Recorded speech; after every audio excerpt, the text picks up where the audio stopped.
네, 오늘 하나님께서 주시는 말씀 함께 나누도록 하겠습니다. 요한복음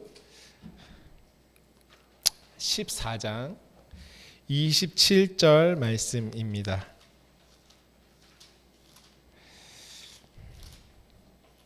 요한복음 14장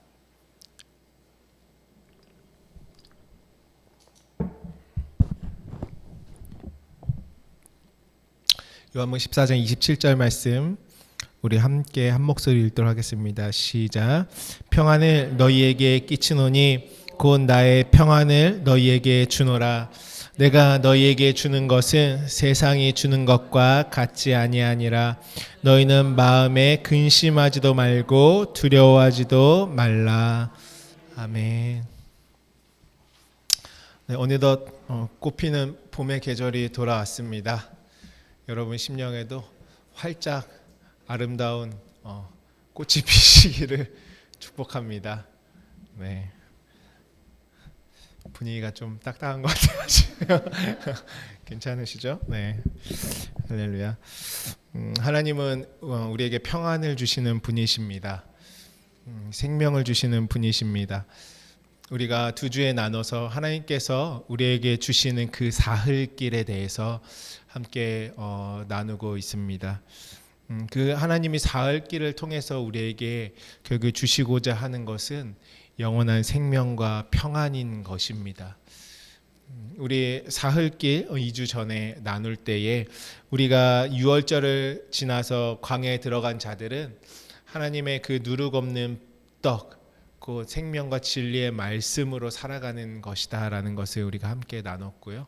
지난주는 그 말씀으로 말미암아 우리에게 허물어질 것들, 곧 두 돌판으로 설명되는 애굽에서의 종교 생활, 이방신 섬기듯 사는 우리의 옛 자아가 영이신 참 하나님 앞에 나아가지 못하는데 하나님께서는 우리에게 정말 그 언약을 주시는 그 통로로 십계명으로 말미암아 예수님의 산상수훈의 말씀을 우리가 우상 가운데 있고 이방 신들 섬기는 그 땅의 것으로만 충만한 나를 완전히 죽이시고 진리와 은혜로 살아나게 하시는 그 만나로 살아나게 하시는 그 은혜에 대해서 함께 나눴습니다. 여러분 이 말씀들이 여러분 반복해서 또 들으시고 여러분들 안에 온전히 임하고 펼쳐지는 삶 되시기를 주님의 이름으로 축복합니다. 오늘은 그래서 그 사흘길의 여정의 결국에 대해서 앞으로 좀 지속적으로 나누고자 합니다. 출애굽기 6장 말씀에 보시면요. 출애굽기 6장 8절부터 9절 말씀 보시면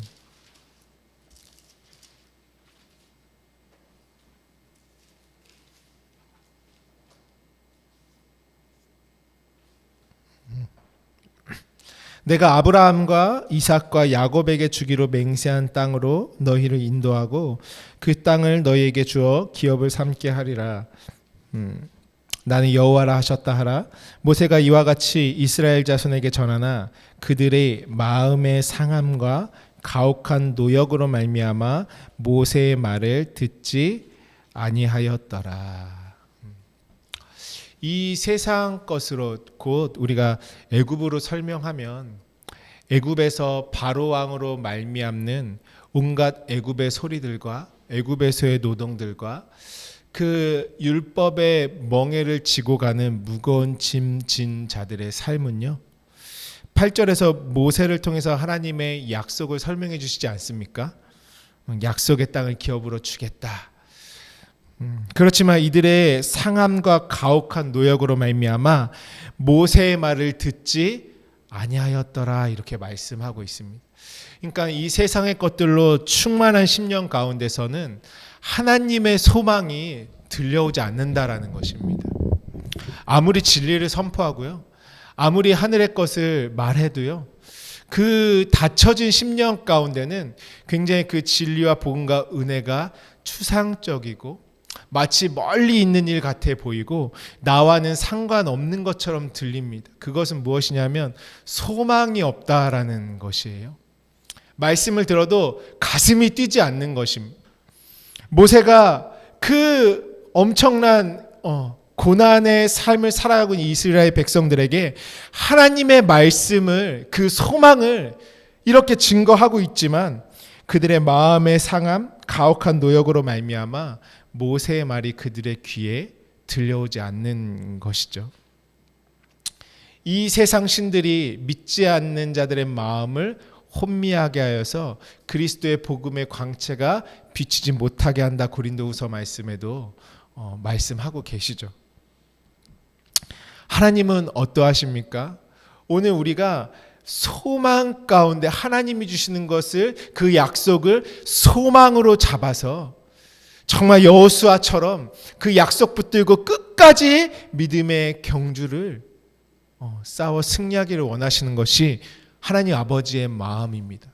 그래서 하나님은요, 굳은 심령을 깨뜨셔가지고요, 하나님이 주시고자 하는 약속을 소망하는 심령으로 우리를 기경해 주십니다.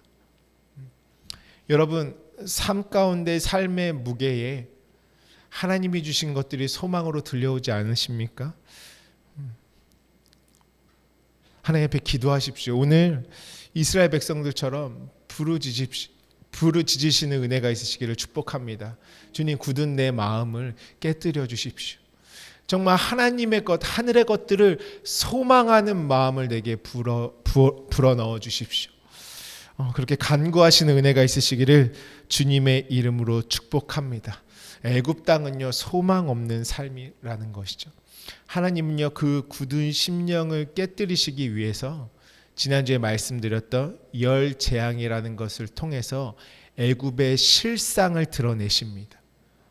잘 포장되어 있는 것 같고, 이방 신들을 섬기면서 그들이 풍요를 누리는 것 같고, 엄청난 나라와 그 화려한 도시들을 건설해 나아가면서 부귀 영화를 누릴 것 같고, 나는 이제 부요하니 내 영혼아 평안할지어다 하면서 그것에 안주할 수 있을 것만 같지만, 하나님이 그들에게 소망을, 곧 약속을 기억하신 그분의 약속을 넣어주시기 위해서, 그들의 심령을 깨워주시기 위해서 열장을 통해서 무엇 하시는 것이냐면, 이곳은 소망이 없는 곳이다. 이곳의 실상은 멸망이고 사망이고 저주고 아무것도 없는 흑암일 뿐이다. 그것을 하나님은 보여주시는 것입니다.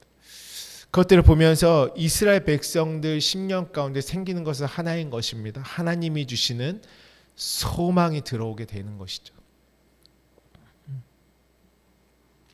그러므로 말미암아 결국에 하나님은 광야의 인생을 통해서 애굽에서 나온 자들에게 하나님이 주신 평강을 소유하게 하시기 위해서, 안식을 소유하게 하시기 위해서 애굽의 것들을 다 금식하게 하시는 것입니다.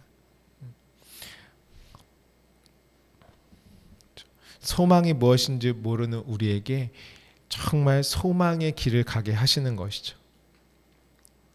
그래서요, 하나님은요, 열 재앙을 통해서 우리의 심령에 주시는 것은 심령이 가난하게 하신다라는 것이에요. 오늘 우리가 마태복음 5장 1절부터 쭉 주님의 산상수훈으로 말미암아 가장 먼저 선포되어지는 말씀이 무엇입니까? 팔복의 말씀이시죠.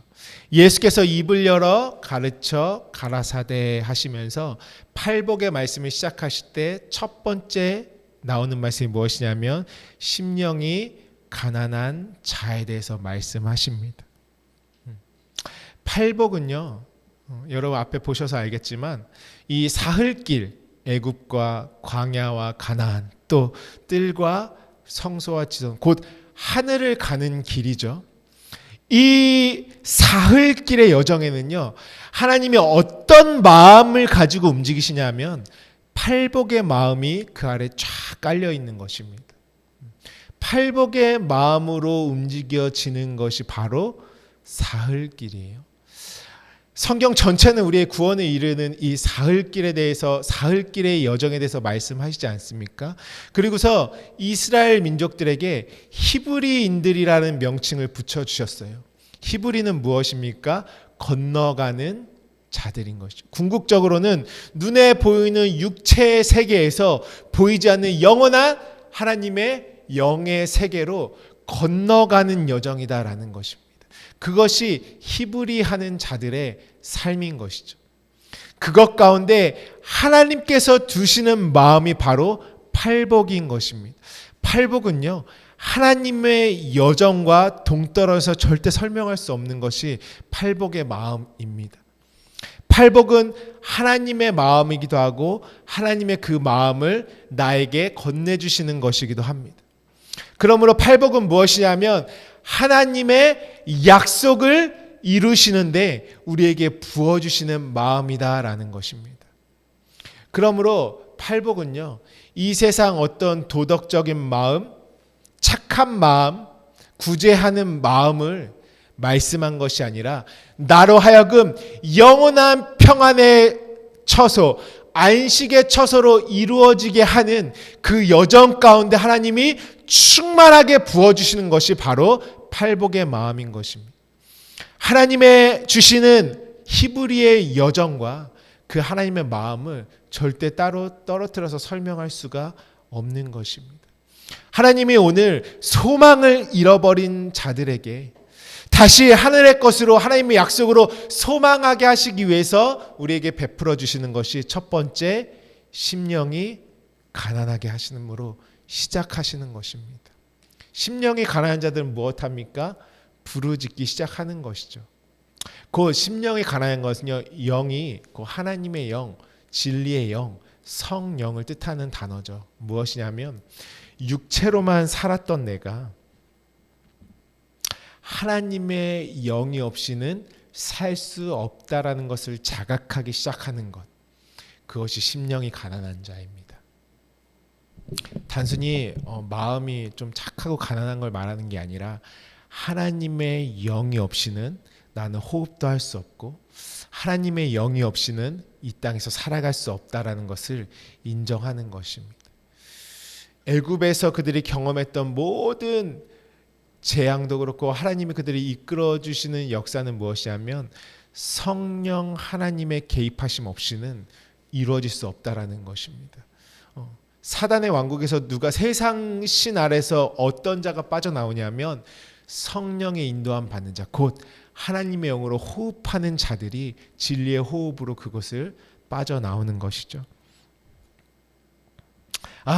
나는 영적 존재였구나라는 것을 자각하는 것입니다. 나는 육체로만 사는 자가 아니라 영적 존재이구나. 그러므로 나의 영은 하나님의 호흡 없이는 살아갈 수 없구나. 이것을 분명하게 깨닫는 시간인 것입니다. 하나님이 공급해 주시는 것이 아니면 나는 살 수 없구나. 내 마음이 정말 하나님이 주신 것이 아니면, 성령으로 말미암는 것이 아니면 안 되는구나. 이것을 깨닫는 것이 바로 심령이 가난하다라고 하는 것입니다. 그러면 우리는 계속 육체로만 살았던 나에서 영으로 살아가는 자로 옮겨지기 시작하는 것이죠. 다른 말로 무엇입니까? 우리가 신앙생활을 한다고 할 때도요, 성령의 능력 없이는 아무것도 안 된다라는 것입니다. 우리 교회 벽에 붙어 있는 것이 무엇입니까? 힘으로 되지 아니하고 능력으로 되지 아니하고 오직 나의 영으로 되느니라. 그러니까 우리의 신앙은 하나님의 영의 움직이심 가운데 영향받는 것이 우리의 신앙인 것입니다. 나의 힘과 능력으로는 하나님의 의에 이를 수 없다라는 것입니다. 하나님의 성령의 충만한 개입으로만이 나를 건져 올리시는 하나님의 구원을 경험하는 것이죠.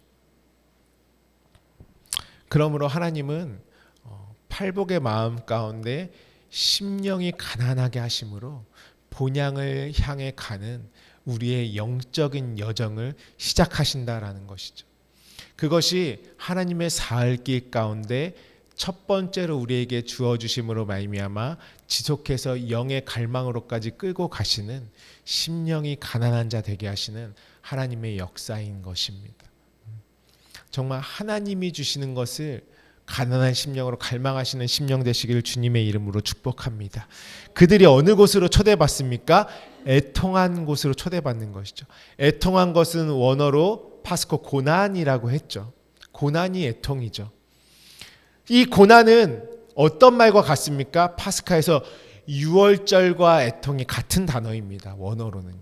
그러니까 하나님은 이 땅에 하나님의 애통, 하나님과 분리된 나를 향하신, 분리되어 있는 하나님의 그 애통한 마음을 무엇을 통해서 보여주셨냐면 애굽에서 어린 양을 잡는 유월절을 통해서 보여주신 것이에요.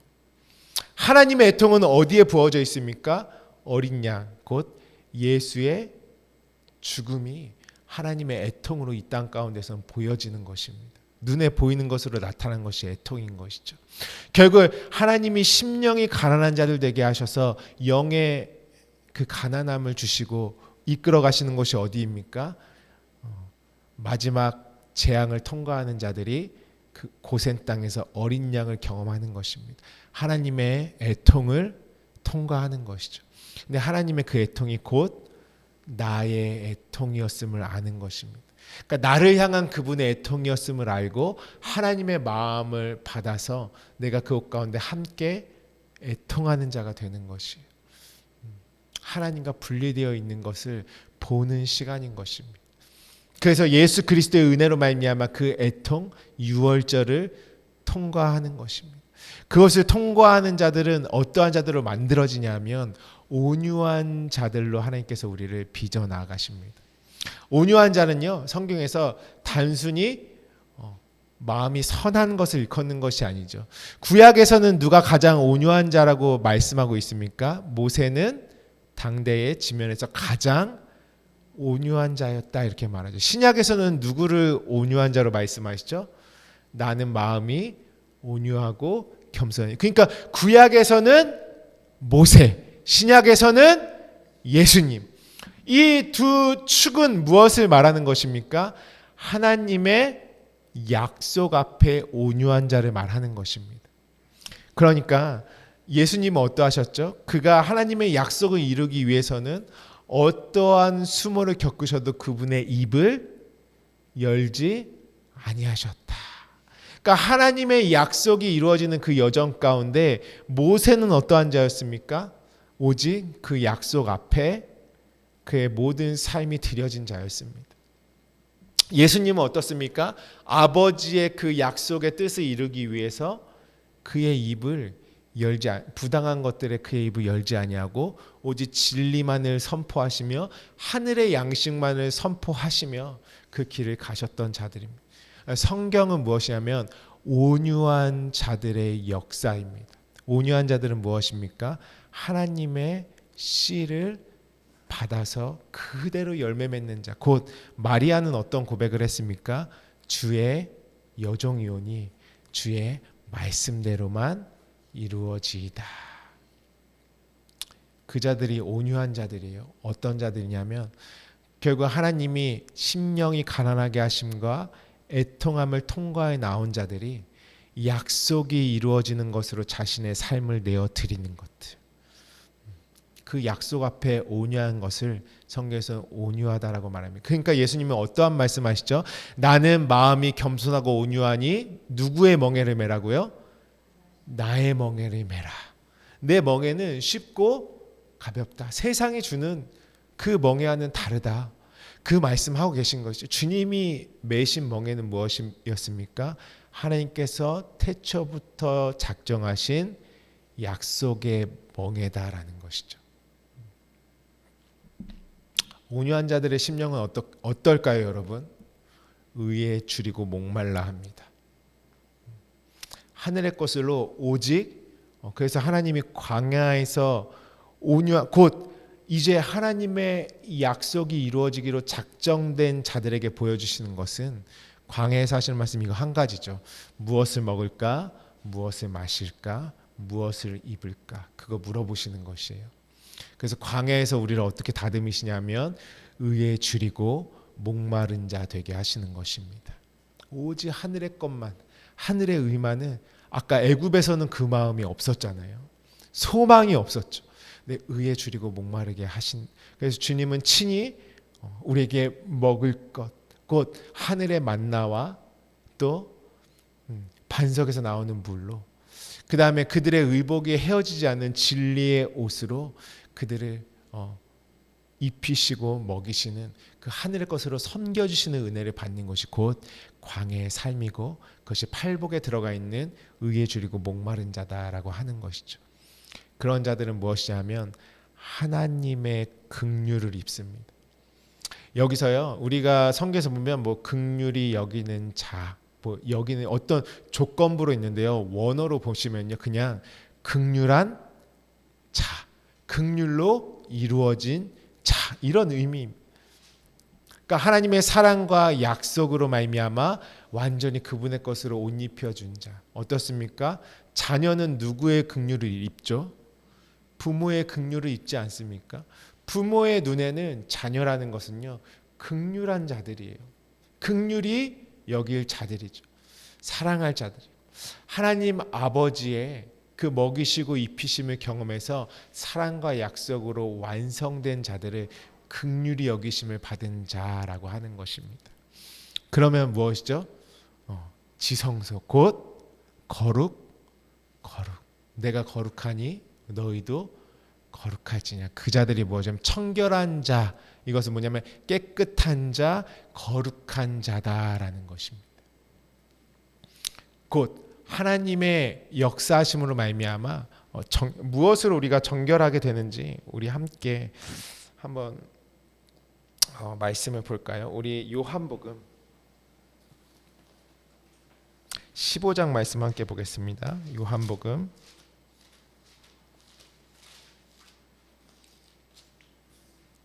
15장 말씀입니다. 여러분, 이 광야의 심령이 가난한 자부터 긍휼로 입혀지기까지 우리가 어떻게 깨끗하게 되었나, 그것을 보시면 되세요. 나는 무엇으로 말미암아 정결함을 입는 것인가. 우리 15장 1절부터 7절까지만 우리 한 목소리로 함께 읽겠습니다. 요한복음 15장 1절부터 7절까지 말씀입니다. 시작. 나는 참 포도나무요 내 아버지는 농부라. 물은 내게 붙어 있어 열매를 맺지 아니하는 가지는 아버지께서 그것을 제거해 버리시고, 무릇 열매를 맺는 가지는 더 열매를 맺게 하려 하여 그것을 깨끗하게 하시느니라. 너희는 내가 일러준 말로 이미 깨끗하여졌으니 내 안에 거하라. 나도 너희 안에 거하리라. 가지가 포도나무에 붙어 있지 아니하면 스스로 열매를 맺을 수 없음 같이 너희도 내 안에 있지 아니하면 그러하리라. 나는 포도나무요 너희는 가지라. 그가 내 안에 내가 그 안에 거하면 사람이 열매를 많이 맺나니 나를 떠나서는 너희가 아무것도 할 수 없음이라. 사람이 내 안에 거하지 아니하면 가지처럼 밖에 버려져 마르나니 사람들이 그것을 모아다가 불에 던져 사르느니라. 너희가 내 안에 거하고 내 말이 너희 안에 거하면 무엇이든지 원하는 대로 구하라. 그리하면 이루리라. 아멘. 예수님의 레위기서의 제사를 말할 때 레위기서에 나오는 모든 제사는요 예수님이 이루시는 제사를 말씀하고 계신 것이죠. 그때에 뭐 번제도 있고 화제도 있고 소제도 있고 여러 가지 있는데 그 모든 것을 묶어서 하나로 말해라. 그런 무엇이냐면 화목제라고 합니다. 화목제. 결국엔 제사라는 것, 예배라는 것은 무엇입니까? 하나님과 화목하게 되기 위해서 하는 것. 그것은 무엇이냐? 화목이라는 것은 결합하다, 하나가 되다. 둘로 나뉘어져 있지 않고 하나님과 온전히 하나 되는 것을 말씀하고 계신 것입니다. 그렇다면 예수님의 죽으심은 무엇이냐면 나로 말미암아 영이신 참 하나님과 하나 되게 하는 역사다라는 것이고요. 이 애굽으로부터 가나안까지 이루어지는 사흘길의 내용은 무엇이냐면 영이신 참 하나님과 내가 하나 되게 만드는 여정이다라는 것이죠. 그래서 그것을 화목제라고 말씀하고 계십니다. 우리는 하나님과 하나 되는 길로 가는 것이죠. 그래서 이것서 말하는 것이 무엇이냐면은 가지에 어떻게 되었다고요? 나는 포도나무니 고 너희는 가지다라고 말씀하고 계시죠. 그러면서 15장 2절에 보시면은 물은 내게 붙어 있어 열매를 맺지 아니하는 가지는 아버지께서 그것을 제거해 버리신다. 또한 무릇 열매를 맺는 가지는 더 열매를 맺게 하려 하여 그것을 깨끗하게 하신다라는 것입니다. 여러분, 깨끗하다라는 것은 무엇입니까? 죄가 없다라는 것이죠. 죄가 없다라는 것은 무엇입니까? 내가 하나님과 온전히 연합되어져 있는 상태를 말하는 것입니다. 다시 정리를 해드리면 깨끗하게 되었다라는 것은 하나님으로 말미암아 거룩함을 입은 것이잖아요. 그 상태는 무엇이냐면 죄의 문제가 다 해결받았다. 죄가 없다라는 것입니다. 죄가 없다라는 증거는 뭐냐면 내가 그분에게 온전히 하나로 붙어 있다라는 것이죠. 그러할 때 열매를 맺는다라는 것입니다. 열매는 무엇이냐면 말이거든요. 우리의 열매는 복음의 증거. 3절에 보시면 무엇으로 우리를 깨끗하게 하신다고요? 너희는 내가 일러준 말로 깨끗하게 한다, 이렇게 말씀하고 계십니다. 그러니까 무엇이냐면 우리가 정결해지는 것은 하나님의 진리의 말씀으로 정결해지는 것입니다. 무엇이 어둠이고 무엇이 흑암이고 무엇이 더러운 것이냐 하면 하나님이 거룩한 것을, 하늘의 것, 보이지 않는 영이신 하나님의 그 신령 것들을 우리에게 주셨는데 우리가 그것을 땅의 것, 아래 것, 보이는 것, 표적으로만 멈춰 있는 것을 어둠이요, 흑암이요, 더럽다라고 말씀하시는 것이에요. 곧 하나님과 내가 말씀으로 하나 되지 못하고 분리되어 있는 것입니다. 하나님은 광야에 나왔을 때 우리를 무엇으로 정결하게 하시냐면 양식으로 정결하게 하시는 것입니다. 애굽의 양식을 다 그렇죠. 끊어버리게 하시고 금식하게 하시고 하늘의 만나와 반석에서 나오는 물로 말미암아 우리를 정결하게 하시는 것이에요. 하나님의 말씀이 없이는 우리는 정결함을 입을 수가 없습니다. 그것이 거룩에 이르는 유일한 길이고 하나님께서 우리에게 주신 원리와 같은 것이죠. 그래서 15장 3절에 너희는 내가 일러준 말로 이미 깨끗하여졌다. 어떻게 된 겁니까? 마음이 청결한 자가 된 것입니다. 말씀으로 거룩하게 하면 입는 것입니다. 그것은 무엇이냐면 하나님이 주신 하늘의 말씀이 있지 않습니까? 이 땅에 하늘의 것을 보이는 것으로 내려 보내주셨죠. 문자로, 자연으로, 환경으로, 어떤 언어로 나타내시고 보여주신 것을 통해서 내가 성령으로 말미암아 하늘의 진리를 깨달으면 그 하늘에 있었던 영원한 진리의 말씀과 내 안에 넣어준 말씀이 어떨까요? 같아지는 그것이 무엇이냐면 하나님과 내가 하나 된다라는 것이요. 그래서 예수님 우리를 창조하실 때 태초에 무엇이 계셨다고요? 말씀이 계셨는데 그 말씀으로 나를 창조하신다. 그래서 말씀이신 예수님은 하늘의 말씀을 가지고 이 땅에 오셔서 하늘의 것들을 우리에게 온전히 선포해 주시는 것입니다. 그것을 다른 말로 뭐냐면 하늘의 것들을 내 안에 건네해 주신다라는 것이에요. 그래서 예수님의 죽으심도 광야의 여정도 다 무엇이냐면 하늘 문을 여셔서 휘장을 찢으셔서 하늘의 것들을 내 안에 충만히 받아내게 하시는, 곧 건네주시는, 섬겨주시는 그 은혜의 길을, 환경을 우리에게 충만하게 열어주신 것입니다. 그것은 왜요? 나로 하여금 그분이 함께 하시는 거룩한 자. 그래서 지성소를 거룩이라고 했죠. 내가 거룩하니 너희도 거룩할지니라. 우리를 말씀으로 거룩하게 하시는 것, 우리 17장도 한번 가볼까요? 17장.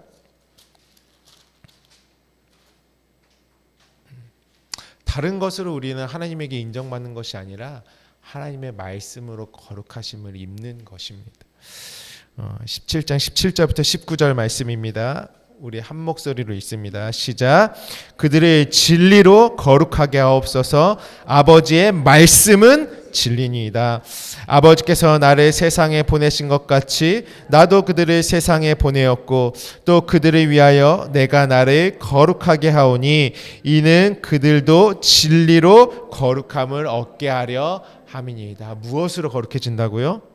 진리로. 그 진리는 무엇이라고요? 아버지의 말씀이 진리다라는 것입니다. 우리는 말씀으로 거룩하게 침례받는 것은 무엇입니까? 말씀 안에, 물은 말씀과 진리를 상징하는 것이죠. 말씀 안에 내가 죽는다라는 고백인 것입니다. 내가 물에서 침례를 100번 받았어요. 내 안에 말씀은 하나도 없어요. 그 본질상 침례와 그는 하나 되지 못한 것입니다. 내가 육체의 삶으로는 하나님 앞에 고백을 했을지언정 그 마음은 하나님의 말씀으로 말미암아 침례받지 못하는 것이에요. 아무리 우리가 행위로서 침례를 하고 성찬에 참여했다 할지라도 그 안에 무엇이요? 아버지의 진리의 말씀이 없으면, 지난주 말씀하셨지 뭐가 안 됩니까? 언약궤, 법궤로 완성이 안 되는 것입니다. 그래서 우리는 무엇으로, 오늘 확실히 우리가 정하시기를 바랍니다. 나는 예수 그리스도의 진리의 말씀으로 거룩함을 입는 자이다라는 것이에요. 한 말씀 한 말씀이 내 안에 임할 때 그것이 하늘의 깨끗함으로 받아지면요, 내 심령이 거룩해진, 그 말씀이 깨달아졌다라는 증거는 무엇입니까? 애굽에서 종교 생활하던 나의 생각과 마음과 관습이 죽었다라는 증거입니다. 애굽에 있던 나의 그 충만한 육체적 자아는요, 하늘의 것을 절대로 볼 수가 없어요. 예수의 희생이 들어와야 하는 것이고, 그 희생으로 말미암아 무교병, 누룩 없는 떡을 먹을 수 있는 그 길이 열려야 하는 것입니다. 우리를 진리로 거룩하게 하시는 것이죠. 우리 22절도 함께 읽어보겠습니다. 시작. 내게 주신 영광을 내가 그들에게 주었사오니 이는 우리가 하나가 된 것 같이 그들도 하나가 되게 하려 함이니이다. 아멘. 이것이 바로 포도나무 비유를 통한 주님의 간구인 것입니다. 포도나무는 무엇입니까? 똑같죠? 포도는 15장 4절에도 내 안에 거하라 나도 너희 안에 거하리라. 가지가 포도나무에 붙어있지 않으면 스스로 열매를 맺을 수 없음 같이 너희도 내 안에 있지 아니하면 그러하리라. 그러면서 하시는 말씀이 7절에 너희가 내 안에 거하고 내 말이 너희 안에 거하면 무엇이든지 원하는 대로 구하라. 이렇게 말씀하고 계신 것입니다. 하나님의 말씀으로 우리로 하여금 거룩에 이르는 마음이 정결한 자, 마음이 정결한 자들은 무엇이라고 하죠? 그들이 하나님을 볼 것이며, 이렇게 말씀하고 계십니다. 그래서 이 일의 모든 결국은, 자 보세요. 화평한 자는 몇 번째죠? 7번째죠. 7번째. 곧 화평한 자는 하나님의 베레시트의 언약, 그 7의 안식의 약속이 어떻게 돼요? 완전히 평안으로 이루어진 상태입니다. 그래서요, 여러분, 화평한 자까지 안 되면 8일의 삶, 의를 위하여 핍박받는 것이 하나님의 의로 말미암는 삶이 나에게 해당이 안 되죠. 성경에서 말합니다. 너희가 사랑을 하는데 너희 몸을 불사르게 내어줄지라도, 내가 하나님을 위해서 나의 모든 것들을 다 하겠다고 내 몸을 불사르게 다 내어줄지라도 사랑이 없으면 아무것도 아니다. 이렇게 말씀하십니다. 아무것도 아니다. 사랑이 없으면. 화평한 자까지 이 약속을 이루시는 이 내용이 하나님께서 저와 여러분을 사랑하시는 내용이에요. 하나님이 세상을 이처럼 사랑하셔서 누구를 주셨다고요? 독생자를 주셨다. 독생자 곧 유월절 어린 양으로 말미암아 우리에게 베푸신 그 목적지는 화평한 자 곧 하나님의 언약, 안식의 7째 날에 쉬시니라 하시면서 무엇이십니까?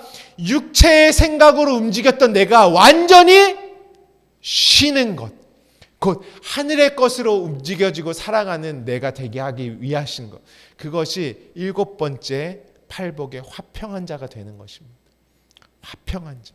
그 화평한 자는 누구라고? 그들이 하나님의 아들이라 일컬음을 받을 것이요. 나도 독생자 안에서 독생자처럼 진리로 완전히 나아지는 자입니다. 그러한 자가 의를 위해 받는 핍박이 뭔지 알죠. 내 안에 하나님의 의도 이루어지질 않았는데 무엇으로 핍박받습니까? 우리는 하나님의 의를 이루는 자들입니다. 그래서 무엇이냐면 이 일의 결국은 무엇입니까? 이 정말 하나님께서 지난해 모세의 돌판을 통해서 정말 살인하지마, 간음하지마, 거짓 증거하지마, 도둑질하지마, 그 우리의 애굽의 자로 영이신 참 하나님을 보지 못하는 나의 모든 것들을 다 죽이시고 계속 하늘의 진리로 영적인 것으로 우리를 먹이시고 입히시는 그 일의 결국은 평안, 안식을 이루기, 화평을 이루기 원하신다라는 것입니다. 무엇 때문에요? 평안 때문에 그렇다라는 것이에요. 하나님이신 평강을 소유하게 하시기 위해서 그렇다라는 것이에요. 하나님의 나라는 무엇으로 움직이냐면요, 평안으로 움직여지는 것이 하나님의 나라입니다. 하나님의 평강으로. 그것이 이 일의 결국인 것이죠. 그래서 우리 함께 말씀 보겠습니다. 사흘길이라는 건 무엇이냐면 평강의 길이라고 합니다. 그래서 우리 시편 125편 5절 말씀, 우리 제가 이거 오늘 좀 말씀이 여러 개가 나와서요, 제가 다 찾아놨습니다. 일일이 찾기에. 그래서 앞에 보시면서 우리 함께 쭉쭉 한번 읽어보시면서 사흘길은 평강의 길이구나. 팔복에서 어디를 향해 가는 것이에요? 심령이 가난한 자는 화평. 오늘 그것을 그냥 마음에 분명하게 세우시기를 주님의 이름으로 축복합니다. 우리 함께 125편 5절 말씀 함께 읽습니다. 시작. 자기의 굽은 길로 치우치는 자들은 여호와께서 죄를 범하는 자들과 함께 다니게 하시리로다. 이스라엘에게는 평강이 있을지어다. 아멘. 이스라엘은 누구입니까? 야곱이 이스라엘입니다. 그의 환도뼈가 부러진 자들이 이스라엘, 곧 어린 양의 희생에 참여한 자들이 이스라엘 되는 것입니다. 굽은 길로 가는 자들은 무엇입니까? 하나님의 사흘길을 모르는 것이에요. 사흘길에 들어섰다 한들 결국에는 내 길로, 애굽의 길로 가는 자들 다 굽은 길이라고 합니다. 성경에서. 우리는 어디를 향해 가는 길입니까? 평강을 향해 가는 길. 화평, 이게 평안, 평강, 화평, 원어로는 다 에이렌의 한 단어입니다. 그러니까 평강의 길, 화평의 길, 평안의 길 다 같은 말이에요. 평강을 향해 가는 길이죠. 잠언 말씀도 우리 함께 있습니다. 시작. 바른 길로 행하는 자는 걸음이 평안하려니와 굽은 길로 행하는 자는 곧 넘어지리라. 아멘. 우리 계속해서 있습니다. 잠언 말씀 하나 더 있습니다. 계속 넘겨주세요. 네, 시편 말씀이군요. 제가 한 말씀 뺐네요. 시편 42편 16절 말씀도 있습니다. 시작. 내가 맹인들을 그들이 알지 못하는 길로 이끌며 그들이 알지 못하는 지름길로 인도하여 암흑이 그 앞에서 광명이 되게 하며 굽은 데를 곧게 할 것이라. 내가 이 일을 행하여 그들을 버리지 아니하리니. 아멘. 그들이 알지 못하는 길은 하나님이 인도하신 지름길인 것입니다. 곧 하나님의 사흘길인 것입니다.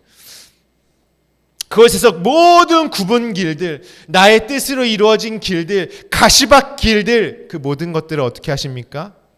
곧게 하겠다 주님이 말씀하시죠. 우리 시편 다음 말씀도 있습니다. 시작. 그들은 평강의 길을 알지 못하며 그들이 행하는 곳에는 정의가 없으며 굽은 길을 스스로 만드나니 무릇 이 길을 밟는 자는 평강을 알지 못하느니라. 아멘.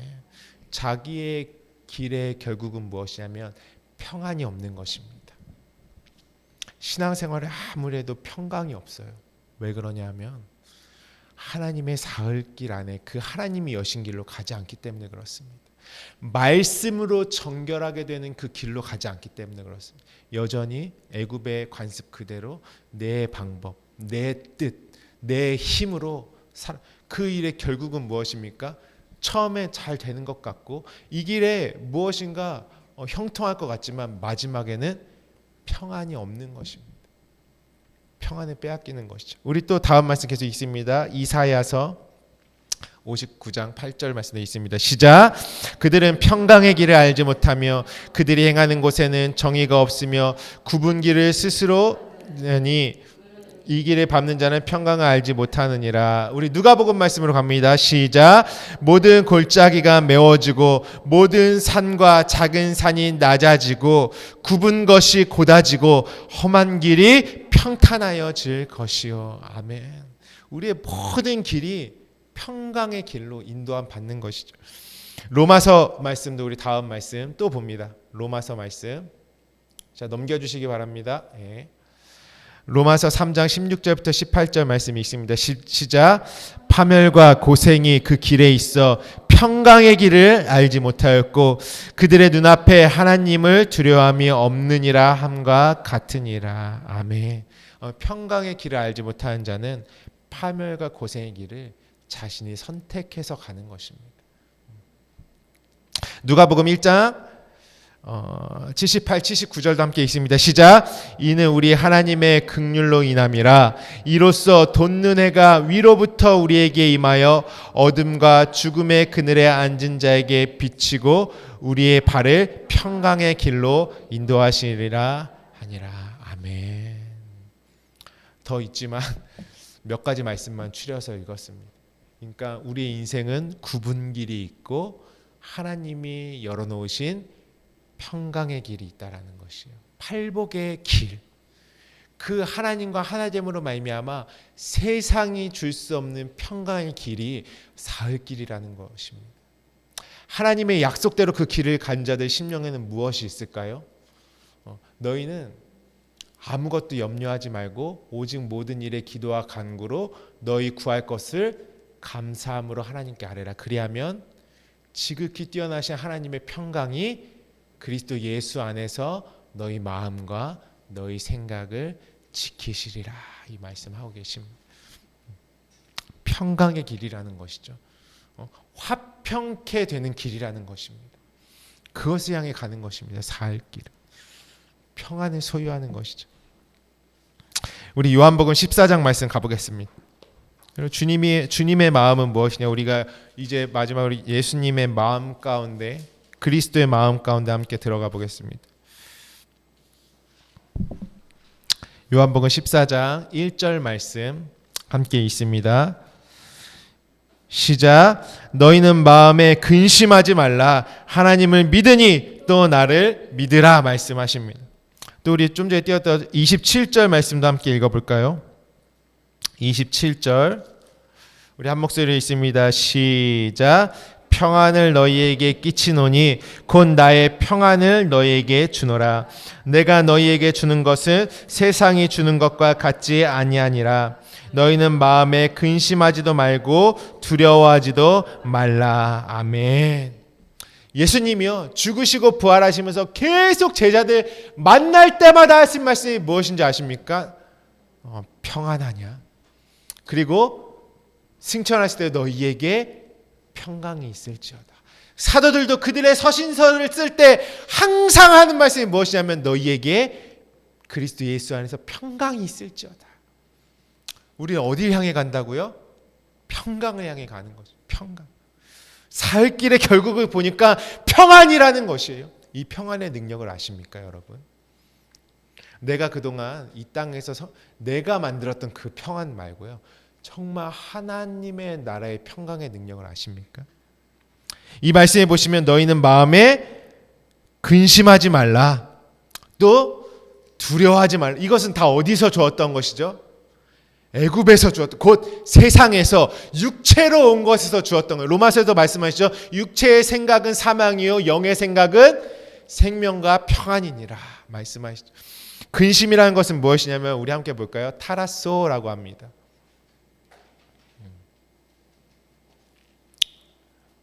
제가 뭐라고 써? 뒤를 빼세요. 죄송합니다. 제가 이렇게 막 쓰다가 뒤가 아니라 겁을 먹다. 겁을 많이 먹으면 뒤겁이. 죄송합니다. 네. 겁을 먹다. 그 다음에 비겁하게 되다. 아니죠. 선동하다, 뒤끓게 하다, 교만하다, 자극하다. 육체의 것, 애굽의 것들이 나를 어떻게 합니까? 내 마음을 격동시켜 선동시키는 거예요. 어떻게 될 것? 큰일 날 것처럼. 뭔가 애굽의 시스템대로 안 하면 바로가 섬기는 그 세상 신들 가운데 있지 않으면 큰일 날 것처럼 내 마음을 격동시키. 그것이 세상에서 불어닥치는 시험거리들이지 않습니까? 온통 뉴스거리들이 다 뭐예요? 뉴스만 틀었다 하면은 뭐가 나오죠? 겁먹게 하고 비겁하게 하고 소심하게 하고 우리로 하여금 나를 어떻게 하죠? 자극하는 것이죠. 자극하는 것이죠. 격동시키는 것. 여기 하나가 빠졌네요. 제가 죄송합니다. 근심. 제가 어떻게 된 거냐면요. 아래 거랑 위에 거를 붙여넣기를 했어요. 제가 근심 잘 읽어드릴게요. 근심. 뒤흔들다, 선동하다, 뒤끓게 하다, 교란하다, 자극하다입니다. 근심. 다시 한번요. 뒤흔들다. 그래서 뒤가 앞에 붙었고 이상하다 했어요. 뒤흔들다, 선동하다. 선동 중요하죠. 뒤끓게 하다, 교란하다, 자극하다. 근심이 그렇다는 건 세상이 나를 선동하는 것입니다. 교란하고 자극하는 것이에요. 나를. 그 자들에게 임하는 것이 무엇이냐면 두려움이 임합니다. 겁을 먹고 비겁하게 되고 소심하게 되고 용기가 없죠. 세상이 나를 자극하는 것들을 통해서, 바로의 소리들을 통해서. 그러니까 그들이 선택하는 것은 무엇입니까? 소망이 없다라는 것이에요. 모세의 말이 들려오지 않는다라는 것이죠. 오늘 우리가 이것을 잘 분별해야 됩니다. 하나님으로부터 온 것은 다 무엇입니까? 생명과 평안입니다. 생명과 평안. 우리 그래서 요한복음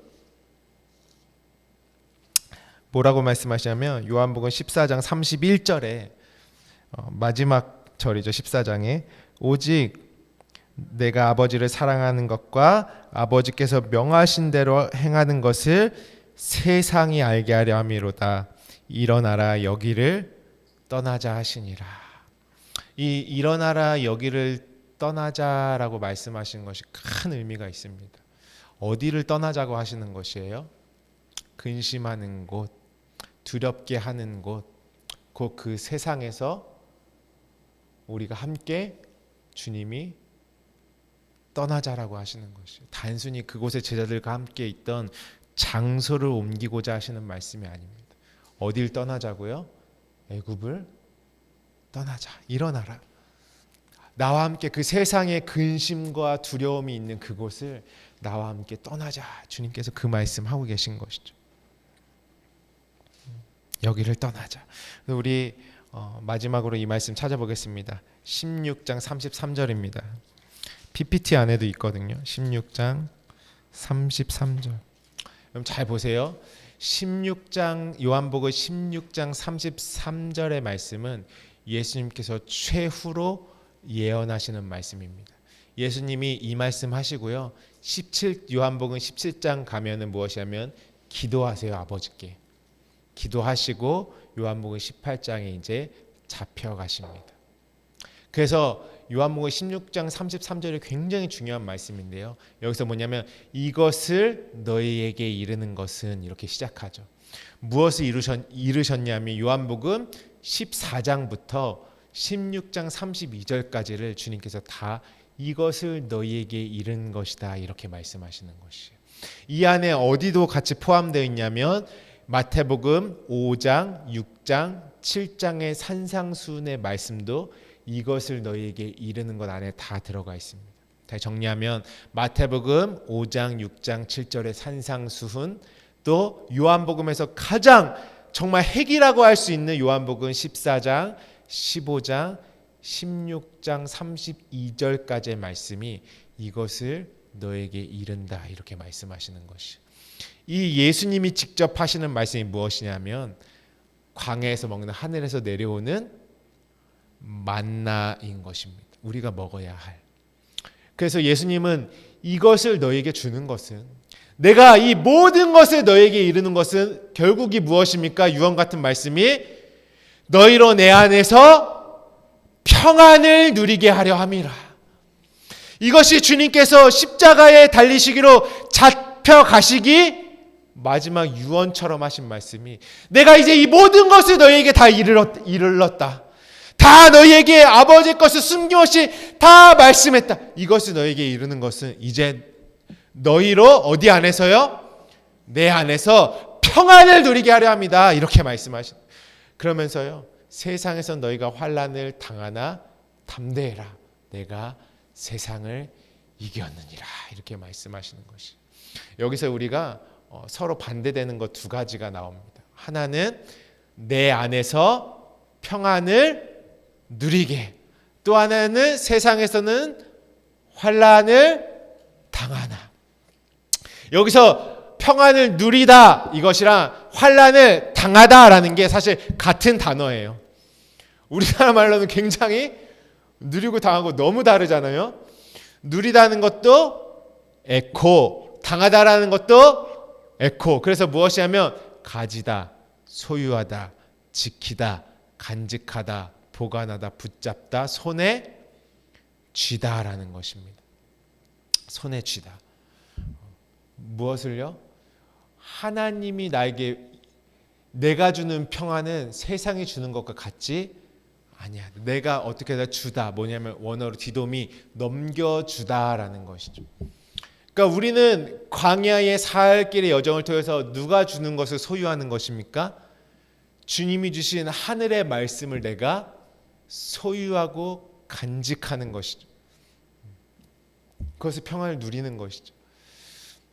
근데요, 세상 곧 육체에 주는 소리, 육체의 생각, 바로가 주는 애굽의 소리들, 그 모든 것들도 어떻게 해요? 내가 소유하고 지키고 간직하는 것들이에요.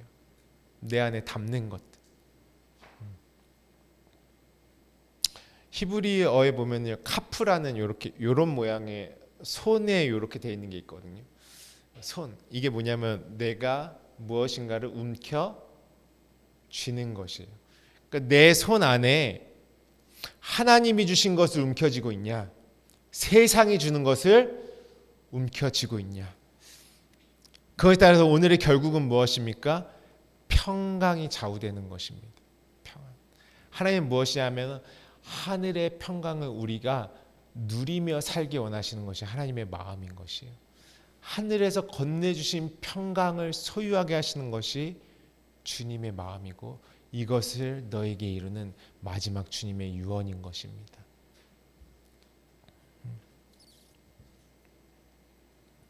세상으로부터 오는 것이 아닌 하늘로부터 오는 영생의 말씀을 소유하는 자들은 하늘의 평강을 소유합니다.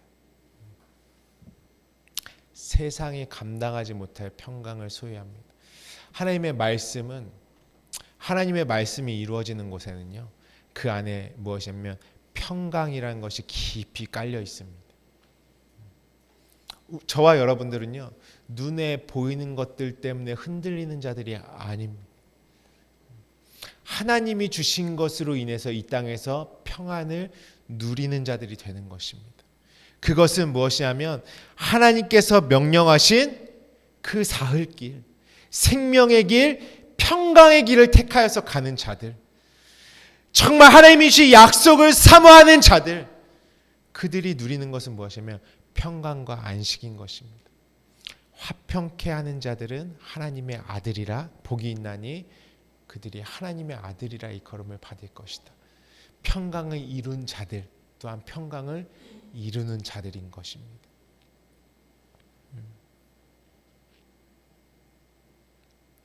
우리는요, 이 땅에서요, 내가 무엇인가 하나를 이루기 위해서요, 하나님의 말씀 제껴놓고 내 원함대로 하는 것들이 참 많이 있습니다. 무엇인가 이루기 위해서는요, 그냥 하나님이 주시는 것들을 소망으로 품지 않는 경우가 많죠. 그러면 어떻게 되는 줄 아십니까? 우리 인생이 광야길을 더 돌아갈 수밖에 없는 것이죠. 다음 주는 하나님과 나 사이에 생긴 그 틈이라는 거 있죠. 그것 가운데 주님이 주신 희생 제사라는 것은 무엇인지 깊이 함께 나눌 것입니다. 우리의 말씀 나누는 궁극적인 그 말씀 안에서의 사흘길의 그 목적지는 어디입니까? 평강입니다. 하늘의 평강. 오늘 저와 여러분은 진실로 예수 그리스도의 말씀으로 정결케 되어서 하늘의 평강을 소유하시기를 주님의 이름으로 축복합니다. 절대 세상이 나를 흔들 수가 없는 것입니다. 하늘의 평강이 되어 있는 자는 원리적으로 흔들릴 수가 없습니다. 내가 만든 평안이 아니고요. 내가 어떻게 참고 인내하는 그런 평안이 아니고요. 하늘에 주시는 평강은 나로 하여금 요동치 않게 하는 영원한 성도의 능력이 되는 것입니다. 하나님의 나라는 평안으로 움직이는 나라입니다. 아버지의 마음이라는 것은 영원한 생명과 평강의 근원을 내가 고스란히 받는 것입니다. 여러분, 오늘 육의 생각, 땅의 생각이 아니라 예수 그리스도의 말씀으로 말미암는 그 영의 생각과 능력으로 온전히 건너가시는 은혜가 있으시기를 주님의 이름으로 축복합니다. 그러니까 하나님의 말씀을 하늘의 것으로 한 말씀 한 말씀 담으라는 것입니다. 그것이 내 물의 아구까지 채워지는 것입니다. 그 능력은요, 그 하늘의 평강은 이 세상은 나를 감당할 수가 없는 것이, 아무리 흔들어도 흔들 수가 없는 것입니다. 그러니까 세상이 주는 것과는 다른 것이죠. 이 세상에 흔들 내가 없는 것입니다. 애굽에 있었던 그렇게 흔들리던 내가 이 세상에 있습니까? 없습니까? 광야에 죽어서 세상은 나를 흔들려고 하는데 흔들릴 내가 없는 것이에요. 죽었기 때문에. 그러니까 나는 어떠한 자로 속합니까? 예수님이 이제 17장 기도에 대해서 우리가 앞으로 나가면 나옵니다. 저들은 세상에 속하지 아니야. 세상에 내가 없는 거. 이전에 애굽에서 그렇게 살던 내가 없는 것입니다. 누구로 삽니까? 하늘로부터 나아진 하나님의 아들로 내가 이 땅에 있는 것입니다. 그러니까 세상의 것들이 내 안에 막 부딪힐 때에 그것들은 다 허상과 같은 것이죠. 나에게 어떠한 능력도 없다라는 것이에요. 어떠한 힘도 없다라는 것입니다. 나는 그냥 하늘의 길, 평강의 길, 그 길을 그냥 갈 뿐이고 그 길 위에 하나님의 진리로 나아진 8일의 삶으로 굳게 서 있는 것입니다. 그러니까 의로 인해서 핍박받는 자는 기뻐하라, 하늘에서 너희의 상이 큼이라, 이렇게 말씀하시는 것입니다. 여러분, 오늘 하나님은 저와 여러분으로 하여금 요동하지 않는 하늘의 평강으로 응답하십니다. 사흘길의 결국은 하나님과 하나됨으로 말미암는 평강입니다. 오늘 하나님의 말씀과 하나 되시는 은혜가 있으시기를 주님의 이름으로 축복합니다. 하나님의 말씀 없이 살아갈 수 없는 자임을 그냥 주님 앞에 두 손 들고 우리는 나아가는 것입니다. 하나님의 영이 없인, 진리의 성령이 없이는 난 단 한순간도 호흡할 수 없는 자임을 두 손 들고 나아가는 것입니다. 우리가 하루의 삶에서도 한 끼도 굶지 않는 것처럼 내 영의 양식, 하늘의 양식을 그날마다 채우는 것입니다. 그러므로 말미암아 하나님의 나라의 평강이 내 안에, 내 앞에, 내 모든 삶에 충만히 임해 있음을 우리는 경험하는 삶인 것입니다. 이 시간 기도하실 때 하나님, 하늘로부터 섬겨주시는 하늘의 것을 충만히 소유하기를 원합니다. 그것은 하나님의 말씀이라고 말씀하셨사오니 오늘 이 일의 결국을 다 들은 우리는 어느 길로 나아가야 되겠습니까? 평강의 길로 나아가는 것입니다. 네, 주님, 오늘 하나님께서 약속하셨던 내가 주는 평안을 너희에게 끼치노니 곧 나의 평안을 너희에게 주노라. 내가 너희에게 주는 것은 세상이 주는 것과 같지 아니하리라. 너희는 마음에 근심하지도 말고 두려워하지도 말라. 하나님, 이 세상의 소리에 내 마음 빼앗기지 않게 하여 주시옵소서. 선동당하지 않게 하여 주시옵소서. 육체의 것들에 반응하는 것이 아니라 하늘의 영과 진리의 것들에 반응하는 자가 되게 하여 주시옵소서. 그렇게 살아있고 생명력 있는 우리의 삶이 될 것을 주님 앞에 올려놓고 함께 간절히 기도하며 나아가기 원합니다. 기도하겠습니다.